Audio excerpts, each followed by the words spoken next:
Dear all, ഇത് attendance absentee tracker എന്ന് പറയുന്നൊരു സിമ്പിൾ പൈത്തൺ ആപ്പ് ഡെവലപ്പ് ചെയ്തതാണ്. അപ്പോൾ ഈ ഒരു പൈത്തൺ ആപ്പ് ഉപയോഗിച്ചിട്ട് നമുക്ക് ഡ്യൂട്ടി ലീവ് അസൈൻ ചെയ്ത് കഴിഞ്ഞിട്ടുള്ള സ്റ്റുഡൻസിൻ്റെ അറ്റൻഡൻസ് പെർസെൻറ്റേജ് നമുക്ക് കാൽക്കുലേറ്റ് ചെയ്ത് കിട്ടും. അപ്പോൾ അതെങ്ങനെയാണെന്നുള്ളത് നമുക്ക് നോക്കാം. ലിങ്ക് ബേസിൽ നമ്മൾ ലോഗിൻ ചെയ്തതിന് ശേഷം നമ്മുടെ അറ്റൻഡൻസ് ഡ്യൂറേഷൻ സ്പെസിഫൈ ചെയ്ത് കൊടുക്കുക. അതിനുശേഷം ആ പർട്ടിക്കുലർ റേഞ്ചിലുള്ള അറ്റൻഡൻസ് ഡൗൺലോഡ് ചെയ്തെടുക്കുക.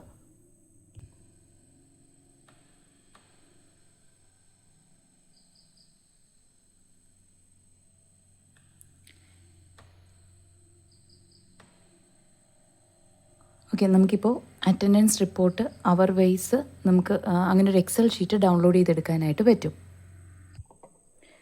ദെൻ നമ്മൾ ഡ്യൂട്ടി ലീവ് ആപ്ലിക്കേഷൻ റൺ ചെയ്യുക. അതിനുശേഷം ഈ ഡ്യൂട്ടി ലീവ് ആപ്ലിക്കേഷനിൽ അപ്ലോഡ് എക്സൽ ഫയൽ, അതിനകത്തേക്ക് ഈ അറ്റൻഡൻസ് റിപ്പോർട്ട് അവർ വൈസ് അറ്റൻഡൻസ് നമ്മൾ അപ്ലോഡ് ചെയ്ത് കൊടുക്കുക.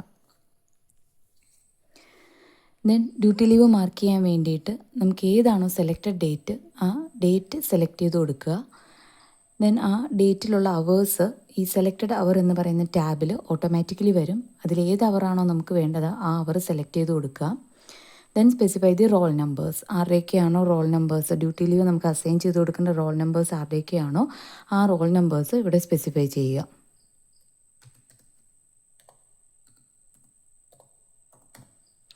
കോമയിട്ട് നമുക്ക് റോൾ നമ്പേഴ്സ് എൻ്റർ ചെയ്ത് കൊടുക്കാം.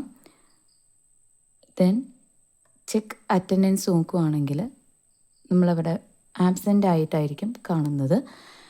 Then change A to D L എന്ന് പറഞ്ഞാൽ ആബ്സെൻറ്റീസിനെ എല്ലാം ഡ്യൂട്ടി ലീവ് അസൈൻ ചെയ്ത് കൊടുത്തിട്ടുണ്ട്. Then save modified attendance Excel കൊടുക്കുകയാണെങ്കിൽ ഈ മോഡിഫൈഡ് ചെയ്തിട്ടുള്ള അറ്റൻഡൻസ്, അതായത് ആബ്സെൻറ്റീസിന് ഡ്യൂട്ടി ലീവ് അസൈൻ ചെയ്ത് കൊടുത്തിട്ടുള്ള എക്സൽ ഷീറ്റ് നമുക്ക് സേവ് ചെയ്തെടുക്കാൻ പറ്റും. ഓക്കെ, ഡൗൺലോഡ്സിൽ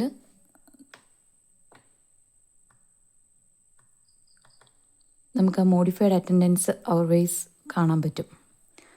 ഓക്കെ, ഇതിൽ ചെക്ക് ചെയ്താൽ നമുക്കറിയാം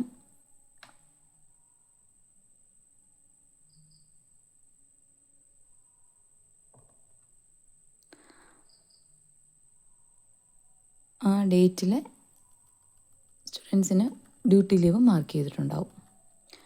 ദെൻ ഇവിടെ overall percentage duty leave assign ചെയ്ത് കഴിഞ്ഞിട്ടുള്ള പെർസെൻറ്റേജ് കാൽക്കുലേറ്റഡ് ആയിട്ടുണ്ടാവും. ഓക്കെ, ഇനി നമുക്ക് ആബ്സെൻറ്റീസ് റിപ്പോർട്ട് ജനറേറ്റ് ചെയ്യണമെങ്കിൽ ജനറേറ്റ് ആബ്സെൻറ്റീസ് റിപ്പോർട്ട് എന്ന് പറഞ്ഞൊരു ഓപ്ഷൻ കൊടുത്താൽ മതി. അത് കൊടുത്തു കഴിഞ്ഞാൽ ആബ്സെൻറ്റീസ് ബൈ ഡേറ്റ് സേവ് ചെയ്തും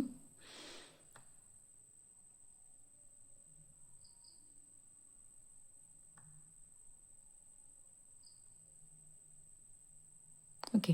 അപ്പോൾ ഇവിടെ നമുക്ക് ആ ഒരു പർട്ടിക്കുലർ ഡേറ്റും ആ ഡേറ്റിൽ ആബ്സെൻ്റ് ആയ സ്റ്റുഡൻസിൻ്റെ റോൾ നമ്പേഴ്സും കിട്ടും.